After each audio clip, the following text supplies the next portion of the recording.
Berikutnya, kalau tadi kita mendeteksi ada oversupply, ya, sekarang kita mengecek labanya itu beneran atau enggak sih? Karena kan laba itu bisa dalam tanda kutip bohong-bohongan loh, yang ya memang mereka melakukan trik-trik yang legal, ya, yang boleh dilakukan. Tapi kita jadi investor jangan lugu-lugu banget dan jangan bodoh ya, harus pinter juga kita bisa membaca itu. Ya meskipun saya bukan mengakui bahwa saya yang paling pinter, enggak, tapi yang setidaknya ini yang saya tahu sekarang. Ya mungkin ke depan bisa ada lebih banyak trik yang saya tahu, tapi yang sekarang beberapa hal kita bisa cek. Ada 3 tips yang saya mau share ke teman-teman. Pertama tuh perhatikan laba lain-lain, oke? Kemudian cek cash flow, ya, selalu cek cash flow. Yang ketiga adalah cek tren dari balance sheet. Jadi ini teman-teman jangan cuma lihat satu tahun, tapi mungkin beberapa tahun ke belakang. Ya dengan cek beberapa tahun ke belakang, kita bisa dapat gambaran gitu. Oh, ini nggak wajar nih kenaikannya. Nanti saya ada contohnya, ada kenaikan piutang tuh naik berapa kali lipat ya, 5-6 kali lipat dalam waktu beberapa tahun saja. Itu kan tidak wajar. Ya persediaan naik 5-6 kali lipat dalam waktu beberapa tahun saja, itu juga tidak wajar. Kayak nggak mungkin ada perusahaan bisa tumbuh sedemikian besar, padahal perusahaan biasa, perusahaan konvensional, bukan perusahaan yang digital yang growing nggak mana, itu enggak. Tapi yang biasa-biasa saja gitu. Nah, itu beberapa tipsnya 3 nih. Ini catat ya, selalu 3 gitu. Perhatikan laba lain-lain, perhatikan cash flow, selalu perhatikan cash flow. Yang ketiga adalah cek dari balance sheet-nya, tren dari balance sheet beberapa tahun ke belakang. Nah, celah-celah yang harus diperhatikan tuh ada beberapa ya. Itu biasanya di bagian penjualan ya. Ada penghasilan atau beban operasi lain. Ini biasanya juga sedikit banyak bisa mempengaruhi. Kelihatannya laba bersihnya naik, tapi kebanyakan dikontribusikan dari sini. Nah, ini kan tidak operasional. Saya kasih contoh ya beberapa ya. Ini saya lupa kalau nggak salah ini Sochi ya. Ini saham kapal Sochi. Uh, Kita bisa lihat labanya tuh naik ya, dari 9 juta naik jadi 27 juta. Oke, naiknya cukup banyak. Tapi kalau misalnya kita lihat ke atasnya, kita bisa bandingkan kiri kanan aja, kita scanning kiri kanan mana yang naiknya banyak ya. Oh misalnya ini ada rugi selisih kurs, oke. Kemudian rugi plus pasan aset, oke. Nah yang naik banyak itu ini selisih penebusan hutang obligasi. Nah kok selisih penebusan hutang obligasi bisa jadi laba pak? Sebentar, kalau misalnya 34 juta ini kita hilangkan dari sini, si perusahaan ini tuh sebenarnya rugi tau. Jadi 34 juta ini hilang nih. Sebenarnya dia nggak laba, dia rugi. Nah apa ini?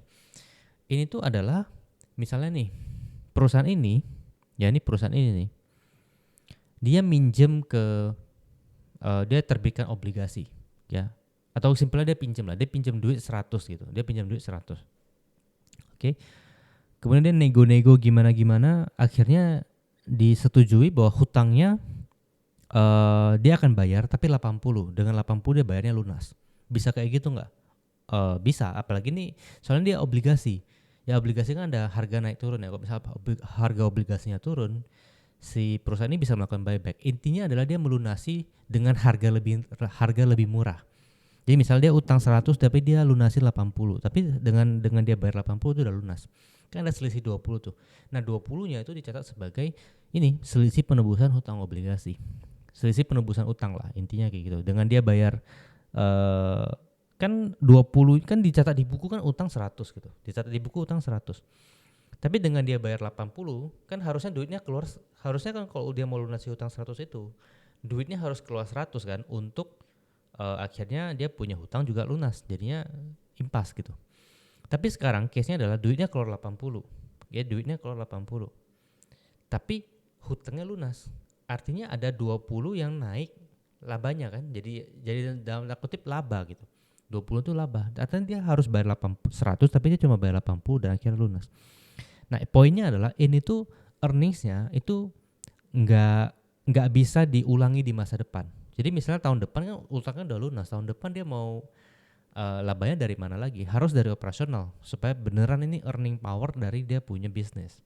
Nah dari sini kita sudah bisa lihat bahwa oh Ini bukan penipuan, ya ini bukan penipuan, ini bukan eh, akal-akalan atau nakal, enggak. Tapi ini memang secara akuntansi seperti itu, ya dicatatkan seperti itu. Tapi kita jadi investor juga harus jeli, ya kita harus jeli dong mendeteksi ini. Jangan sampai kita lihat, oh labanya naik banyak kita beli. Nah itu bahaya. Nah ini kalau seingat saya ini adalah Garuda Indonesia di tahun 2018. Oke, 2018. Kasusnya sama, ada pendapatan lain-lain dan nilainya besar. Dan kalau angka ini kita keluarkan dari labanya, ya sebenarnya perusahaan ini rugi. Nah ini tuh apa? Kita lihat di catatan kaki nomor 42 ini. Oke, dibuka di catatan kaki nomor 42, kita scroll sampai 42. Nah dicatatlah ini, pendapatan kompensasi atas hak pemasangan peralatan layanan konektivitas dan hiburan dalam pesawat dan manajemen konten bla bla bla. Oke, nilainya 230 jutaan. Oke, catatan 47 ini yang paling besar ya, sisanya kecil-kecil. Ini yang paling besar. Nah, apa ini? Kita lihat catatan 47. Nah, ini ada penjelasannya. Intinya sih, kalau ini misalnya dia ada, nah ini dia perjanjian kerjasama 15 tahun. Jadi dia kerjasama dengan PT Mahata. Oke, jadi PT Mahata bayar Garuda Indonesia untuk tadi lah yang konten segala macam. Dia bayar Garuda Indonesia. Kontraknya 15 tahun. Tapi si Garuda Indonesia itu langsung mengakui pendapatan selama 11 tahun. Ya 11 tahun langsung dia akui. Jadi kan saat ini pola alokasi SWOT untuk tahun ke-11 sampai dengan tahun 15 belum ditentukan. Berarti 10 tahun ya, tahun 10 tahun. Berarti 10 tahun dari labanya, dari penjualannya itu langsung diakui sekarang. Padahal kan nggak bisa kayak gitu. Oke. Nah, kalau ini tuh udah penipuan. Makanya pada saat ini sebenarnya ada peran auditor sama komisaris yang akhirnya membuat kasusnya ini awalnya tuh komisaris nggak mau tanda tangan. Oke, komisaris Garuda Indonesia pada saat itu Pak Khairal Tanjung, saudaranya Pak Khairul Tanjung, itu tidak mau tanda tangan laporan keuangannya karena ada ini. Karena ya penjualannya dalam 10 tahun kok harusnya setahun diakui, tapi dia dijumlahin semua ke hari ini. Nah itu salah, itu tidak mau diakui. Auditor juga nggak mau tanda tangan.